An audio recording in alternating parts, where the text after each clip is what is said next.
बिस्मिल्लाहिर्रहमानिर्रहीम। अस्सलाम वालेकुम। आप कैसर खान यूट्यूब चैनल देख रहे हैं। आज संडे है 1 मार्च 2026 और आपके सामने इंटरनेशनल प्राइम टाइम लेकर आया हूं। लेकिन दो खबरें मैं आपको इजाफी दूंगा।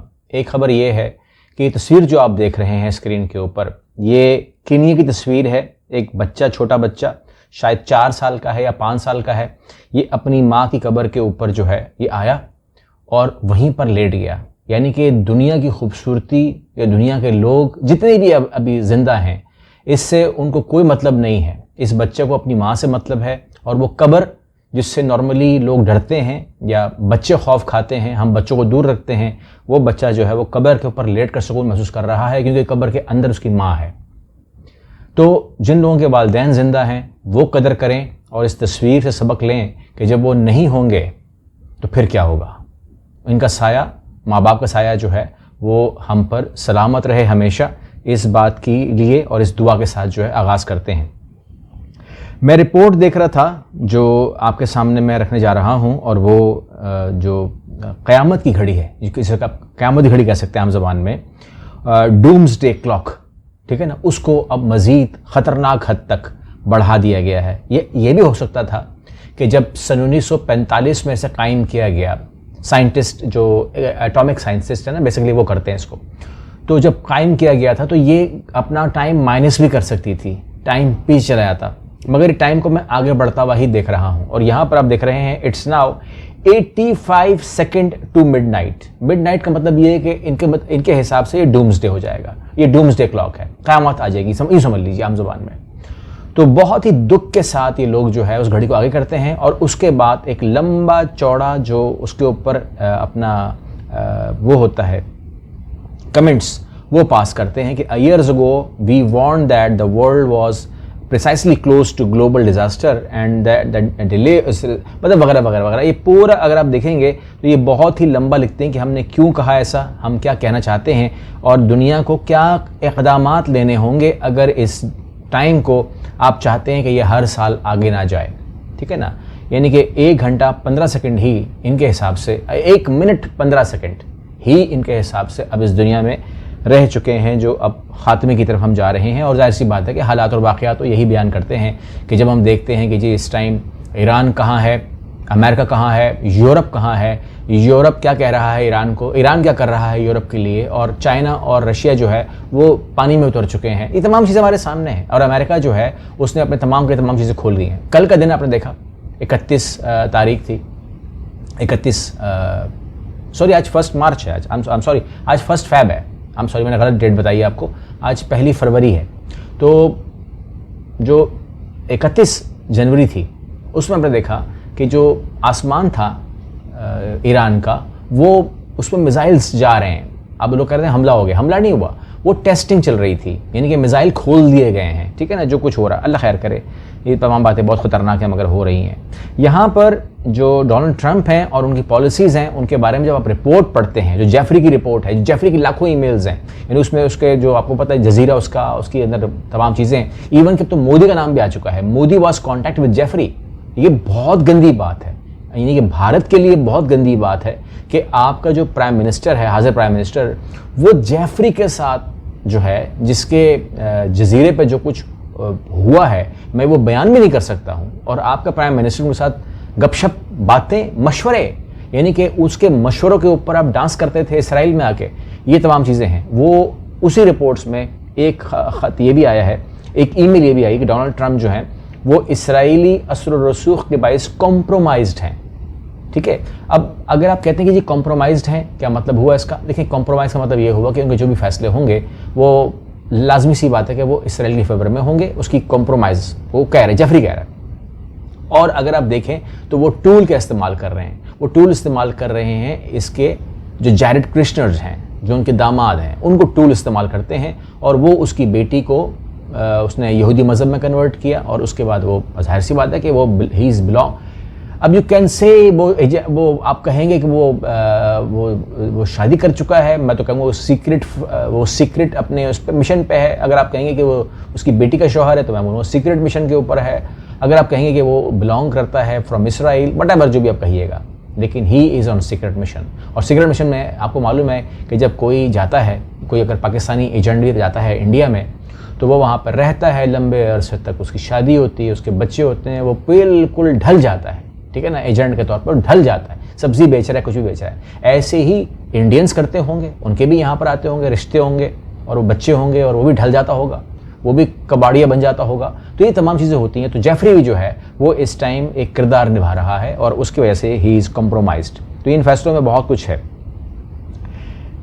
फिर जो ईरान और यूरोप में चल रहा है उसमें आप जानते हैं कि दोनों ने एक दूसरे की अफवाज को जो है वो दहशत गर्द करार दे दिया है। यानी कि इस टाइम ईरान की फ़ौज जो है वो दहशत गर्द है एज यूरोप के मुताबिक। और अगर आप देखें तो ईरान ने कहा है कि यूरोप की जो मुल्क है वो दहशत गर्द है। देखिए, कोई भी फ़ौज होती है ना, वो आपके मुल्क की मुहाफ़िज़ होती है, दूसरे के लिए तो वो मतलब कुछ भी अब नाम दीजिए ना, वो मिसाइल मारती है, बॉम्ब मारती है, एटम बम मार सकती है, वो जहाज़ जगह लेके जाती है, बॉम्ब गिराती है।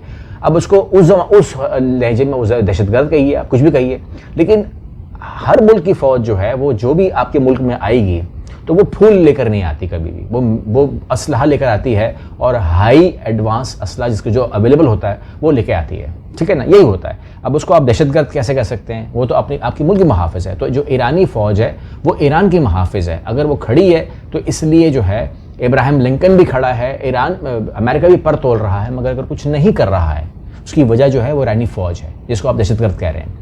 इसी तरह यूरोप की फ़ौज अपने यूरोप की दिफा कर रही है, गलत नहीं कर रही है, अपने हिसाब से वो ठीक है, लेकिन वो दहशतगर्द उसको करार दिया जा रहा है। इस तरीके से ये चीज़ हमारे सामने आई है। बहरहाल अमेरिका के हवाले से आपने पूछा है कि क्या पोजीशन है, तो भाई अमेरिका ने गहरा तंग कर लिया है और कहाँ कहाँ पर उसके फ़ौजी असासे शामिल हो गए हैं। तो बहुत जगह पर वो आ चुका है, इब्राहिम लिंकन आ चुका है, तकरीबन F-15 आ चुके हैं, B-2 बम्बार आ चुके हैं, F-35 इब्राहिम लिंकन पे खड़े हुए हैं, वो मुझे आ चुके हैं। F-15 जो है वो खड़े हुए हैं, लेकिन अफसोस ये है कि वो जो मैंने रिपोर्ट निकाली है तो वो जो नज़र आए हैं मुझे, वो नज़र आए हैं जॉर्डन के अंदर। यानी कि जो अमेरिकन F-15 है वो जॉर्डन में एक फ़ौजी अड्डे पे नज़र आए हैं और इस टाइम तकरीबन 40,000 फ़ौजी जो है वो अमेरिकन के वो इस खित्ते में मौजूद हैं, जिस खित्ते में वो कहते हैं I am not bound to share with others, ठीक है ना। यानी कि हैरत की बात है कि आप उनके खित्ते में आकर भी उनके साथ शेयर नहीं कर रहे। ये आपको मैं ख़बर दिखा देता हूँ। कहते हैं अमेरिका अपने सियासी अज़ाइम मशरिक़ वस्ता के इत्तेहादियों को नहीं बताता। America is not bound to share with Middle East, America is not bound to share with Europe, ठीक है ना। यूरोप से ग्रीनलैंड ले लूँगा, मशरिक़ वस्ता में आऊँगा, ऑपरेशन करूँगा ईरान के ख़िलाफ़, मगर नहीं बताऊँगा किसी के इत्तेहादी को, बिकॉज वो ट्रस्ट नहीं करता मिडल ईस्ट के ऊपर। Saudi Arabia, UAE, Qatar, Oman, Bahrain, किसी पे भी ट्रस्ट में नहीं करता। मैं जो भी करूँगा बग़ैर बताया करूँगा, यही कह रहा है वो। मतलब उसने ऐलान किया है कि मैं I am not telling anybody, I will do whatever I want to do but I will not tell anybody. ये तमाम चीज़ें जो हैं वो बता रहा है कि मेरे लिए कोई भी ज़्यादा काबिल एतमाद नहीं है। लेकिन अगर आप ये डैमेज करेंगे, तो मैंने कहा था कि ईरान का डैमेज, ठीक है ना, तो चीन के मफाद में है। चीन ने जाहिर सी आप समझ सकते हैं, ठीक है ना, चीन का एक सरमाया है। आप चीन को आप बंद कर दें, आप उसका ऑयल बंद कर दें, तो जो चीन है वो बिलक उठेगा। उसको कौन तेल दे? हम तो नहीं दे सकते, पाकिस्तान नहीं दे सकता। पाकिस्तान दोस्ती कर सकता है, हमारे पास तेल तो नहीं है देने के लिए। इस तरीके से इंडिया तो नहीं दे सकता उसको, कोई भी नहीं दे सकता उसको जो दे रहा है वो चीन है, ईरान है। ईरान को अगर आप बंद कर देंगे तो वो तो गया। तो ईरान पे अटैक, चीन पे अटैक तस्वर होगा इनडायरेक्टली, तो वो डिस्टर्ब हो रहा है। इसके अलावा रशिया कभी नहीं चाहेगा। और दूसरी बात यह है कि थोड़ी देर के लिए आप बीइंग अ पाकिस्तानी सोचिए कि अगर ईरान को वो फतह कर लेता है अमेरिका, छोड़ दीजिए चाइना की मुसीबत को और रशिया की मुसीबत को या मिडल ईस्ट की तबाही को, बर्बादी को, हर चीज़ को छोड़ दीजिए, अमेरिका और इसराइली अफवाज कहाँ पहुँच जाएंगी? क्या वो पाकिस्तानी सरहद के ऊपर नहीं पहुँच जाएंगी? ये तमाम चीज़ें जो हैं ये पहली बार नहीं होगा। तो इसलिए हमारे भी, आप उसको ड्रामा कहें, आप उसको अच्छा बुरा कहें, जो मर्ज़ी कहें, लेकिन एक दुआ करते रहें कि ऐसा कुछ ना हो कि पाकिस्तानी सरहदों के ऊपर जो है हम एक नए दुश्मन को जो है, आज ईरान है, उसकी अफवाज हैं, जो भी हैं, बहरहाल हमारे साथ उनके ताल्लुकात हैं, आपको मानना पड़ेगा, बरादराना ताल्लुकात हैं। लेकिन अगर वहाँ पर वो आर्मी आ गई, वो फ़ौज आ गई, वो लोग आ गए, जो लोग आ रहे हैं इस टाइम आपको नज़र आ रहे हैं, ये जो तस्वीरें देख रहे हैं आप, ये मजाक तो नहीं है, तो जो आ रहे हैं वो आपके साथ फ्रेंडली होंगे? I don't think so.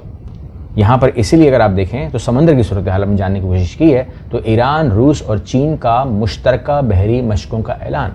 इस टाइम जब समंदर के अंदर इब्राहिम लिंकन खड़ा है, ठीक है ना, कवर खड़ा है लेकिन खड़ा तो है, F-35 पे लदे हुए तो हैं, तो उस समंदर के अंदर आपको अब चीन, रूस और ईरान इकट्ठे मशक़ें करते हुए नजर आएंगे। ये क्या है? यानी कि आप फॉर एग्जांपल, आपको मैं यही कहूँगा, मैं हमेशा कहता भी हूँ कि ज़रूरी नहीं है भाई मेरे कि आप जो है ना ये कहने के लिए आए सिर्फ कि हम यहाँ पर जो है ना फ़ौज जमा कर रहे हैं।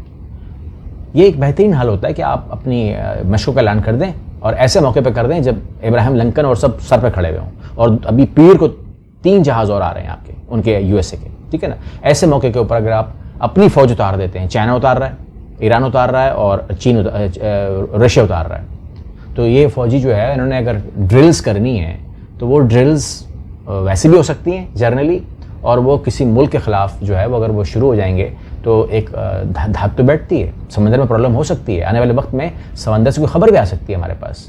लेकिन जो भी होगा इंशाल्लाह आपके सामने मैं ख़बर की हद तक रखूँगा। मेरे तबसरे की उसमें कोई वैल्यू नहीं है। अगली वीडियो मिलता है। अल्लाह हाफ़िज़।